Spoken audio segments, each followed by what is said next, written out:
Like a boss is really ultimately about female friendship, and whether friends can work together.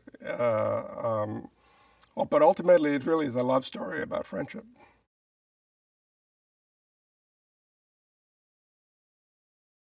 Tiffany Haddish was attached, and I think she's an amazing talent. But when I read the script, I said, "Wow, this is a story about friendship that doesn't involve men. It's about two female friendship where like romantic interests don't even come into the picture." And I thought that was really refreshing because usually, unfortunately, if there is a female-driven story, like men come into it, one way or another. And I was like, wow, we might be able to make a big commercial comedy where it's just simply about two friends, their business, and it doesn't involve their relationship to men.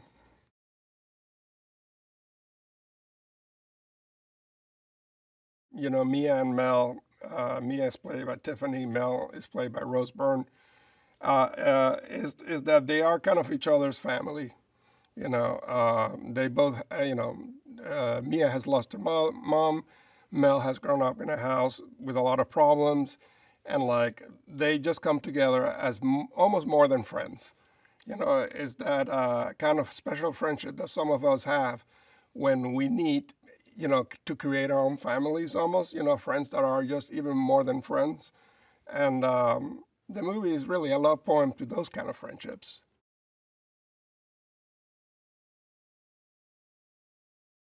Tiffany Haddish is unbridled in her honesty. She's just, she puts it out there, and she's fearless. She throws herself at stuff, literally, even physically. In this movie, we asked her to hang over 13 floors, and she insisted in doing her own stunt of like just, and she was so fearless doing it. Every time we walked by this balcony, she put her leg out and tried to scare me that she was going to jump. And she literally hung, 13 floors with just one cable holding her for a whole day, never even flinch. She's just her bravery and the way she thrusts herself at her own comedy is it has energy. It has a fury to it that is contagious.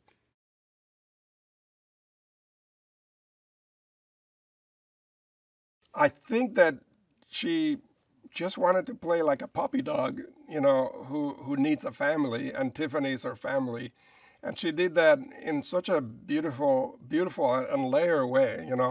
She's a performer that has a lot of depth, but yet her comedy is so instinctive. Like Tiffany, she doesn't really step on herself. She just throws herself at it. And there's something so fun to going with performers who like, are not using their brain. They're just throwing their hearts. They're jumping chest first into an empty pool, and you have a feeling of just wanting to go along with them. Both Tiffany and Rose have that quality.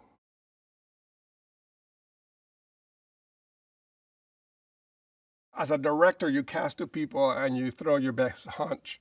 Will they have chemistry? And but at the end of the day, it's luck. And we lucked out. Rose and Tiffany really love each other and complement each other, and they just had this clear chemistry on screen and off screen that just was a delight, to play with. So you know that very quickly in the first 2 days of a shoot, like whether your hunch was right or not. And fortunately, we were very right this time.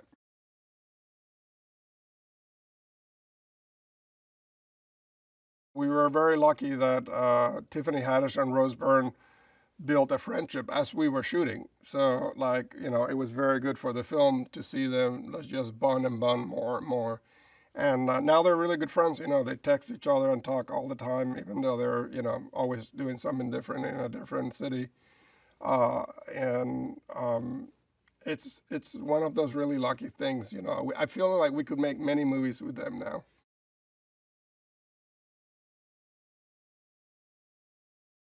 Salma Hayek said, I want Claire Luna, the character that she plays, the villain that she plays, to be somebody that people will want to go dressed up for Halloween as. Like, I really want to create a big character that just enjoys herself being evil.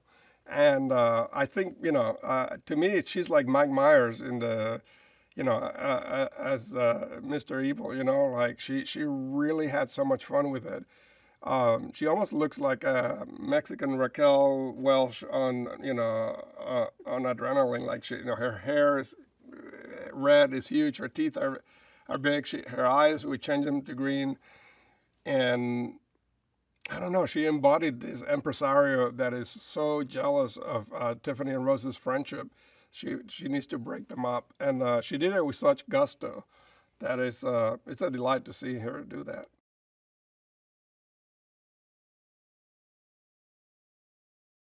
The idea of the film is that Tiffany and Rose run a cosmetic company, a little mom and pop shop, and where they created their own dysfunctional family with two more employees. One is Billy Porter, and the other one is Jennifer Coolidge. So it was important to have somebody that would bring a lot of flavor to that foursome, and also somebody that could stand up to Tiffany Haddish at the end of the film. I don't think is any person that can tell Tiffany Haddish to sit her ass down, and you would believe that she would. And that was my measure of how to cast that part. I was like, Billy Porter can do that.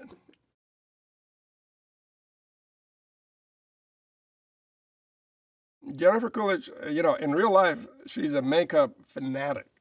She loves makeup. She will tell you if you interview her, and you could put this on camera, she can do her makeup without a mirror perfectly. And she knows all the brands. She's obsessed with it. She was kind of a perfect fit for this little small mom and pop shop where you have a little dysfunctional family there. Also, her brand of comedy is unlike anybody's. She's just totally distinctive. It's one of those people that has her own original form of comedy. And so to bring that flavor to it, the idea of Tiffany Haddish, Rose Byrne, Billy Porter, and Jennifer Coolidge, they're all so different, but you could believe them that they all need to have a surrogate family.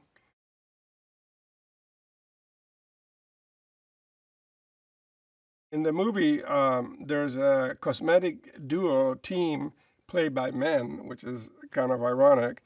And we hired Yimio Yang and Ryan Hansen to play them, Ron and Greg from Get Some Cosmetics. And like the idea is really to make fun of men, just plain and simple, and how clueless we are, and how many blind spots we have, and how entitled we feel about mansplaining things to women, and it was a way of making fun of that. And in the film, Salma Hayek uses them not because they're good, but because they're gonna irritate Tiffany and Haddish so much that maybe they'll break up.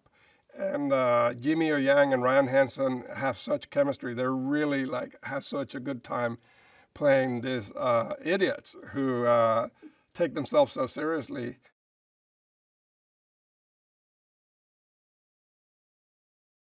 My hope is that when people see Like a Boss, they feel like it's hilarious, but it's also just a little more authentic and lovely than your typical studio movie.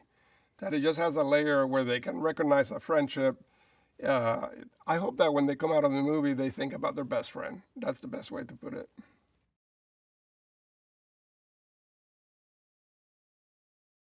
There is a sense of in the movie about creating your own family.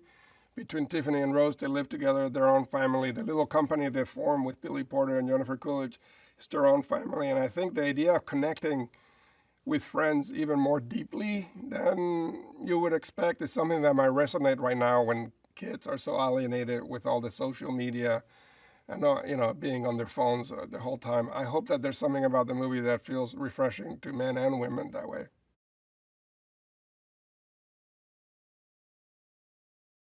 Find the people you really can trust and lean on, and test those friendships and see who are the people who are really have your back. And there's something lovely to finding friends who are like that, who become your family. I think the movie really at the center, that's what the movie's about. Hey, Lisa here. Now, goofs or mistakes are common in the making of all movies, and according to the Movie Mistakes website, the movies with the most goofs are Apocalypse Now with 390, Harry Potter and the Prisoner of Azkaban has 296, Harry Potter and the Chamber of Secrets has 289, Superman 4 The Quest for Peace has 267, and The Lord of the Rings The Fellowship of the Ring has 262. Now, do you like my t-shirt? You can get one for yourself in the link in the description.